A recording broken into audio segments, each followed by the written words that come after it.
Day 4 of our summer school on the farm has been a little unorganized, to say the least, but we had a good morning, got some chores done, checked the pastures, went and rode cows, had a couple different places, went to town, had Mexican for lunch.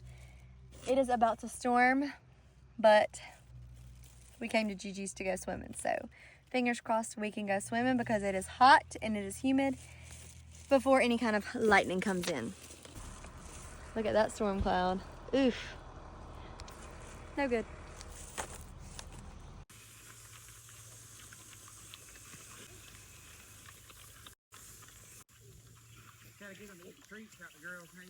I bought marshmallows yesterday, but the children ate almost all of them.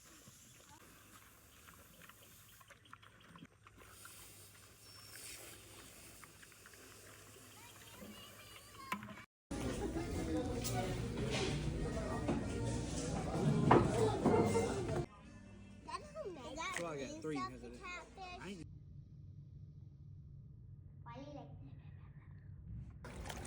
Fingernails are done.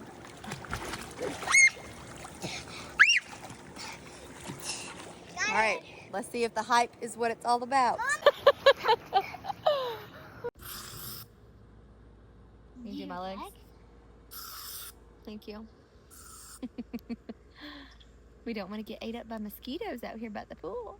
In my hands? You can do your hands. Oh, why is that cold? Yeah, that's all. Okay, now put it down. Can I? Woo! Mama, let's play. My turn? Let's play. You do it. Just bring an ice cube in here and stuff. You made it hard. Oh, man. Oh, moved. Mama. Good job. Mama. What? The Moo ice packs. Wait, I'm gonna put them out. Let's But they got to pick up more and they didn't let me pick up more. Who's not playing fair?